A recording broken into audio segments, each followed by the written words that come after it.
Good afternoon, Powerbooks. Hang on. Can everyone hear me? Hello. Hello, good afternoon. I'm Budjette. I'm the writer, creator, co-creator of Trese. You see some of the artwork on the side. How many have read Trese in the crowd? Wow, okay. Any of the little kids have not read Trese? You're here for the Powerbooks. Hopefully when you grow up, you will be reading Trese soon. So when Jan told me to come here to talk about media creation, I had no idea what he was talking about. But thinking about it as well, I work in an advertising agency, and what we are required to do day to day is to come up with ways to sell you stuff. We come up with the commercials that you see on TV. But aside from that, we need to find more ways of reaching out to people. So it's not just coming up with a TV commercial, it's coming up with a radio commercial that you'll hear while you're listening to the radio, or a print ad that you will see on a newspaper or newspaper or magazine. So in other words, we need to think of an idea that can be translated into different mediums as well. So I guess in a way that connects to coming up with the idea for Trese. But admittedly and honestly, when we thought of Trese, we didn't really think of, wow, what are the many things we could do with Trese?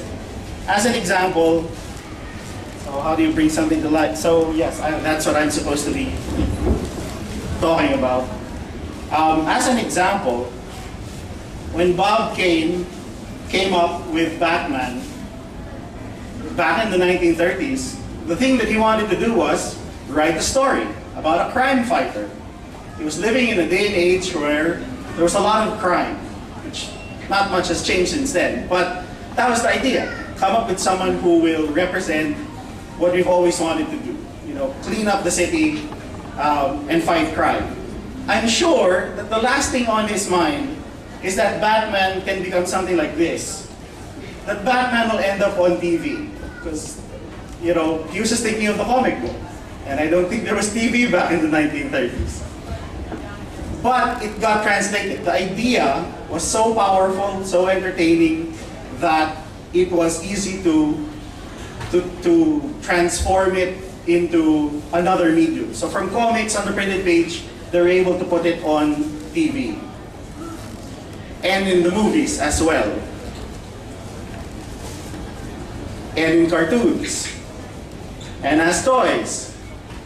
The character and the symbol is so powerful that you can just show the logo and you know it's Batman. You want to wear it. You would want to wear it in every piece of clothing that you could possibly wear it. So again, this is the last thing on his mind.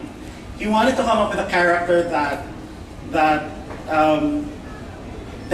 was entertaining to him and that would hopefully entertain other people as well. It was other people that came up with the idea of how else can we extend this character or transform this character. People love the character so much they want it to be part of their lives in so many ways, up to the point that they're wearing it as briefs. For example, Wolverine started out as a supporting character. He was not the main character of the comic book, but it came to the point when he became the most popular character. And from comic books came cartoons, became movies, now ending up getting translated even into manga form. Again, the idea is so powerful of what is Wolverine all about? He is a character, he's angry with the world.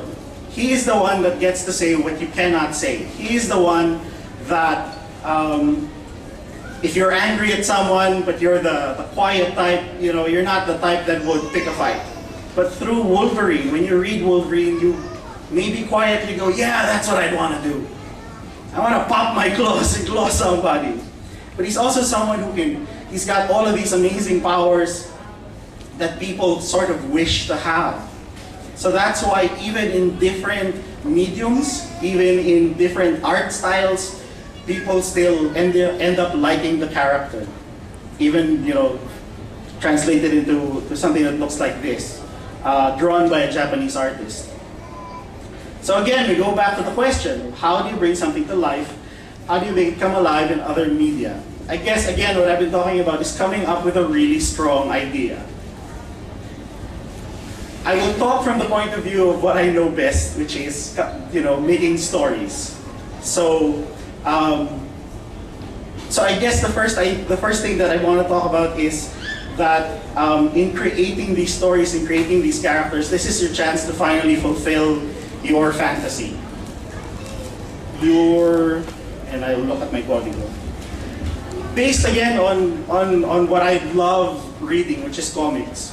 The reason why these superheroes are so powerful that they can translate into any media, it's because it fulfills your fantasy. You've always wished for, some people have wished for, I always wish that I could fly so I can escape, so I can go on an adventure. I've always wished that I can turn invisible because I don't want to be around these people. I wish I can change my shape because I don't want to look like this, or I want to look like that. And talk to babies too. Anyway. You've always wished for, I wish the city was better. I wish there was no crime. I wish I could stop the flood. I wish I had the power to stop storm and wind and these typhoons. And through this, some people end up, fulfilling these fantasies, these wishes in what they write, in what they draw. And that's why when other people read it, they can relate to it. It's something that they've always wished for as well. In creating stories, it is also the time when you can go to all the places you've always wanted to go to. You can go to far off planets, you can go to another country. If you're the scaredy cat type, you can finally create that dark, dangerous world and walk down that street and not be afraid. This is the chance for you to tell your stories and to tell it in the only way possible it can be told, from your point of view. And that's what makes it so powerful, because it's coming from you. The challenge now is how to make your idea stand out from everyone else's. Because everyone else has an idea out there. So it needs to be unique, needs to be interesting. Going into Trese. So when Kadjo said, let's make a comic book, I thought one of the characters that I've been toying around with at the time was an occult investigator. Someone who would go after ghosts and, fight with aswang.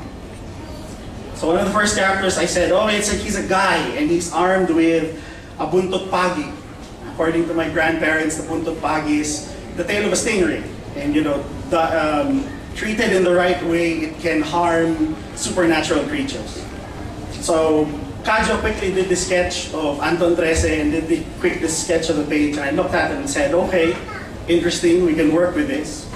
But then I started to think about what were the influences that came into the creation of the character.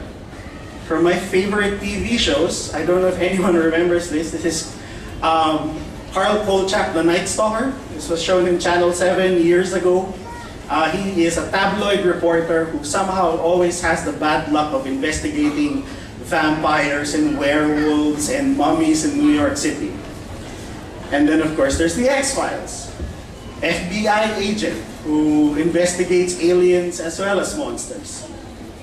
There's Grissom from CSI. And then of course from comic books, there's John Constantine, the Hellblazer. All of which were big influences as far as Trese was concerned. So I thought, if I'm going to do another character, people might just say, it's gonna, you just ripped off Mulder, you just ripped off John Constantine. So I thought, maybe, what if we turn Trese into a girl?